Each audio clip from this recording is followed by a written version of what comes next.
Sisterhood, good day!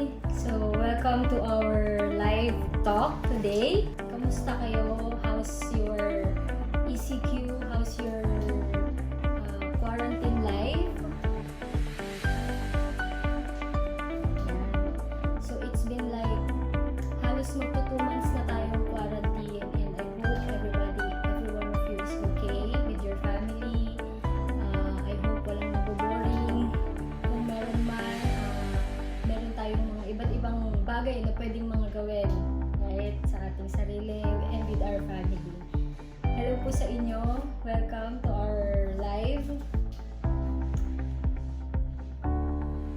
Meron na ba kayong cup of coffee so we can talk about kung anong pag-uusapan natin ngayon? I have my coffee here. I'm so happy. It's our first time to do this in her sisterhood. Start na po tayo. Ang pag-uusapan po natin ngayon, and what I want to share to you girls today is about true self-worth. Yan. So our true self-worth should be rooted in God's love. Amen. Sabi po, gusto ko lang pong basahin sa inyo sa Ephesians 3:17 to 19. So I'm gonna read in the Passion Translation. Then, by constantly using your faith, the life of Christ will be released deep inside you, and the resting place of His love will become the very source and root of your life. Then, you will be empowered to discover what every Holy One experiences, the great magnitude of the astonishing love of Christ in all its dimensions. How deeply intimate and far-reaching is His love. How enduring and inclusive it is. Endless love beyond measurement that transcends our understanding. This extravagant love pours into you until you are filled to overflowing with the fullness of God. Amen. Maraming salamat po minsan pa sa pag-join, and I just want to share to you today about our true self-worth.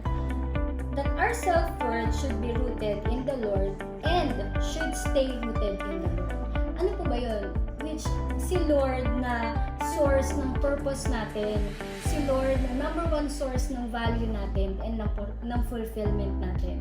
Especially nowadays, dahil nga lockdown tayo, almost 2 months na tayong lockdown, maraming mga kababaihan, maraming mga tao ang napapaisip sa mga future nila, maraming mga taong napapaisip sa self-worth nila, kung meron pa ba silang mga nagagawa sa buhay nila, o kaya naman ano yung value nila.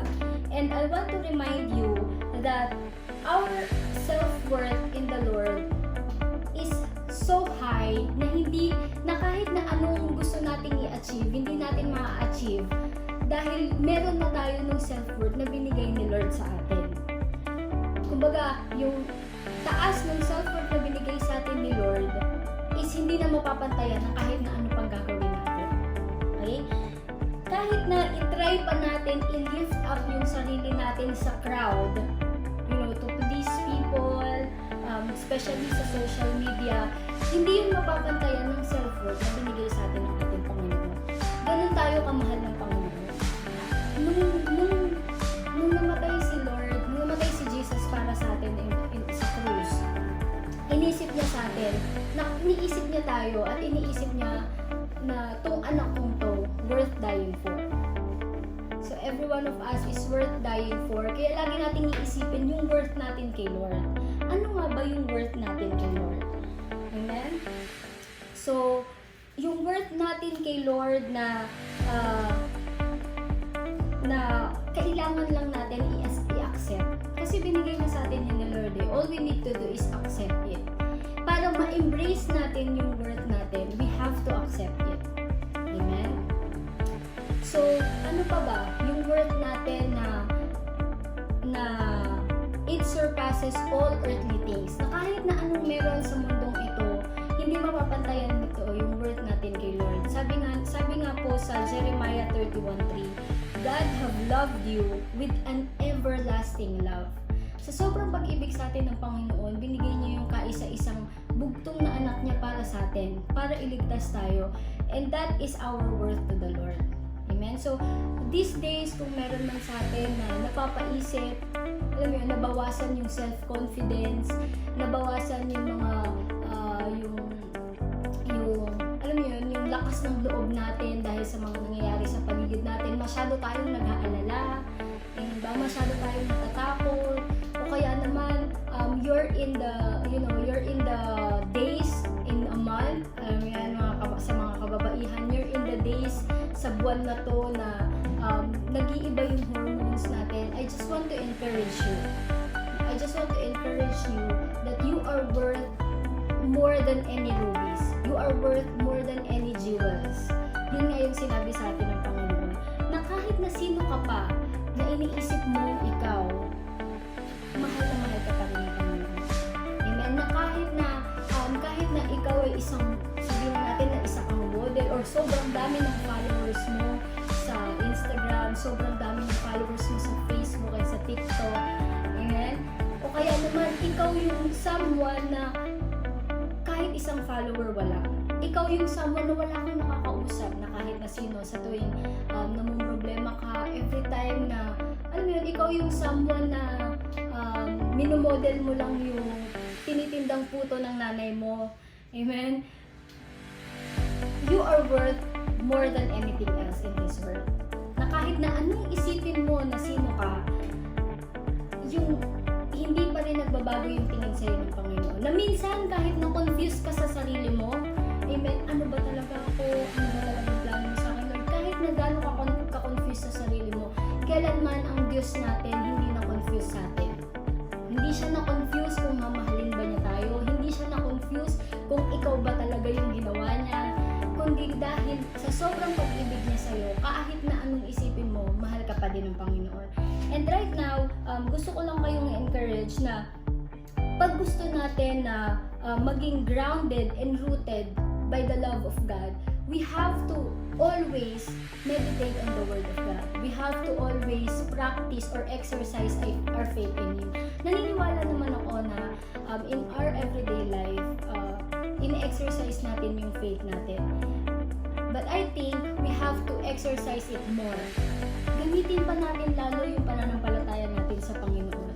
Amen? Mag-isip tayo ng mga positive things every day. Let's worship the Lord every day. Let's pray. Magdasal tayo, lalo na sa mga ganitong pagkakataon. Lalo na may pagkakataon ka to, ilapit yung family mo sa Panginoon. Why not, let's gather our family, let's gather our girlfriends, let's gather our friends, kahit na through online, and then let's all pray together.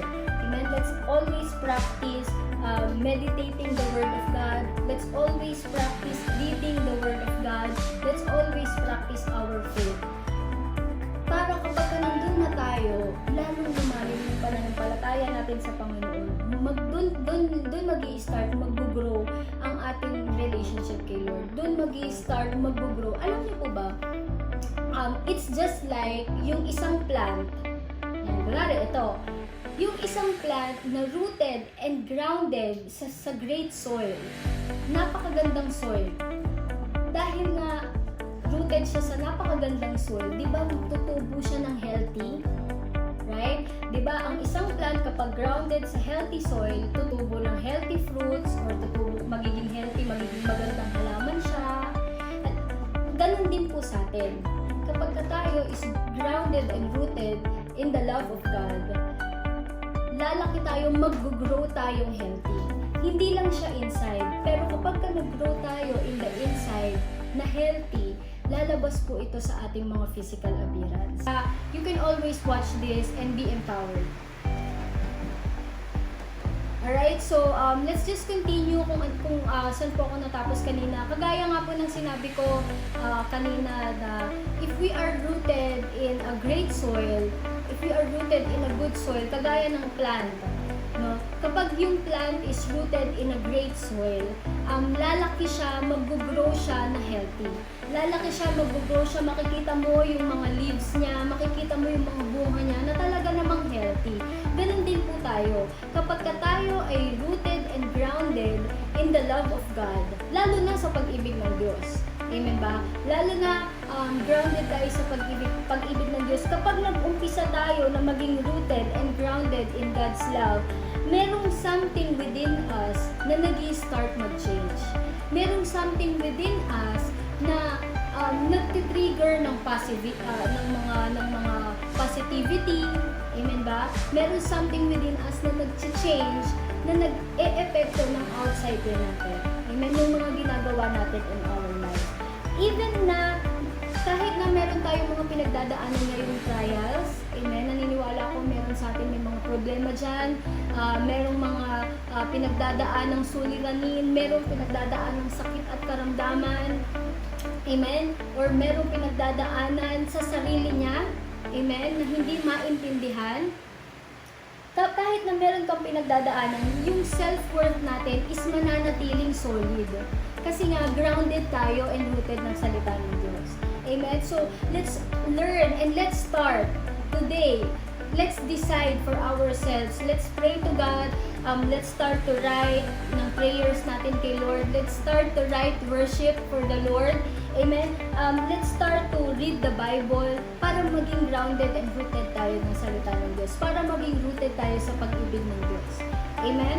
Kahit na meron mga tao sa paligid natin, amen? Meron tayong mga nakikitang tao sa paligid natin na really successful, amen? May mga tao sa paligid natin na talaga namang they're in a better shape, diba? Talaga naman na sobrang successful nila. Kapag rooted tayo ng love ni Lord, hindi tayo magsiselos. Amen? Kapag ka-rooted tayo ng love ni Lord, imbis na magselos tayo, we will be happy for them instead.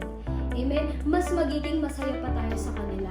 Dahil kahit na anong success na nakikita natin sa kanila, amen, na kahit na anong, wow, ang ganda naman ng ginagawa ni Lord sa kanila, kahit na anong mangyari sa kanila, hindi yun naaapektuhan yung worth natin. Hindi nun naaapektuhan yung success natin. At hindi din nun naaapektuhan, hindi nun na-withhold, amen, hindi rin nun nababago yung blessing ni Lord para sa atin. Amen? Because bakit? Para sa kanila yun. And yes, we will be happy for them. Dahil na rooted and grounded ka ng salita ng Diyos, dahil rooted and grounded ka ng pag-ibig ng Diyos, you will be happy for them instead of being jealous with them. Amen? At iisipin mo na yung blessing pa rin sa iyo ni Lord is dahil nga, di ba, the blessing of the Lord, hindi natin, kailanman hindi pa pumasok sa isip natin, hindi pa, alam mo yun, hindi pa narinig ng ating mga tenga, hindi pa nakita ng ating mga mata, yung paparating na blessing para sa iyo ng Panginoon. Kaya just hold on to that. Just hold on to love of God, na mahal ako ng Panginoon, di ba, sabi nga kanina sa Jeremiah 31:3 that God have loved you with an everlasting love. Amen? Sabi nga ni Lord nung mamamatay na siya sa krus, di ba? Sabi niya, tong anak kong to is worth dying for. Amen? Tong anak kong to is worth dying for. Lagi mong iisipin yan. Kaya ka nga worth dying for kasi ganun yung worth ni Lord sa'yo. Ganun ka worth kay Lord. Amen? At kung meron man po tayong mga pinagdadaanan lately, amen, dahil malapit na po akong matapos, kaputol lang po talaga siya, amen, so kung meron man po tayong pinagdadaanan lately, or siguro meron kang tinatry na bago sa buhay mo, amen, kasi we always have to try something new sa buhay natin, di ba?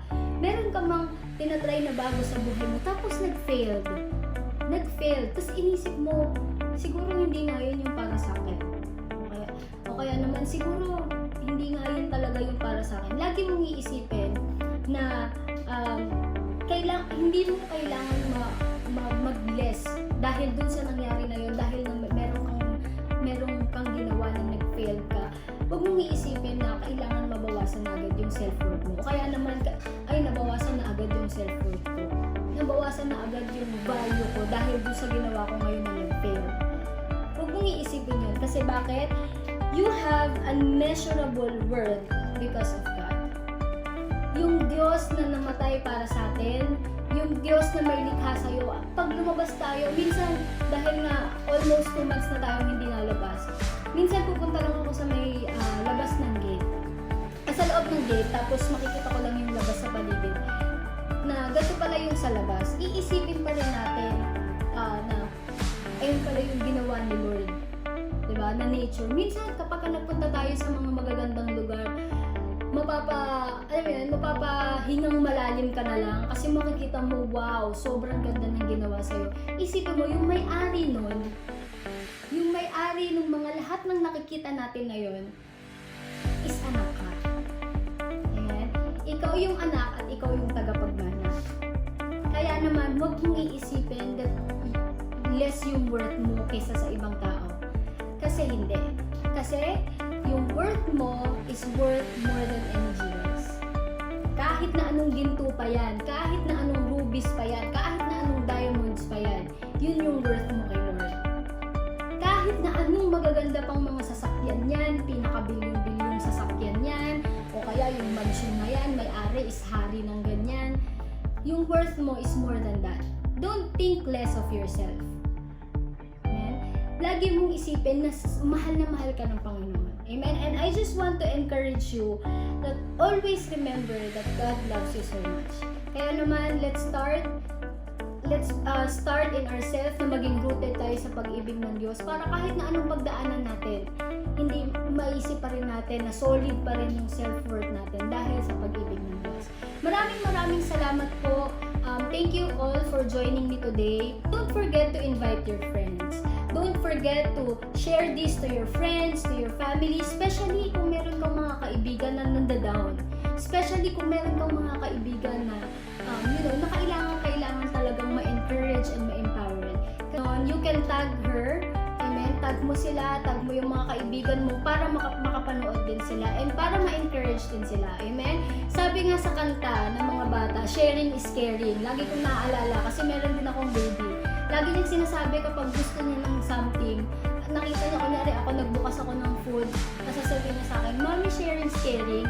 Ang ibig sabihin niya doon is, parang, Mommy, payin niya ako, di ba sharing is caring, parang ganun. So, sharing is caring, guys. Tag your sisters, tag your best friends. Let's share this para ma-encourage din natin sila. Para sila din is lumakas din. Amen? Thank you so much and have a great day.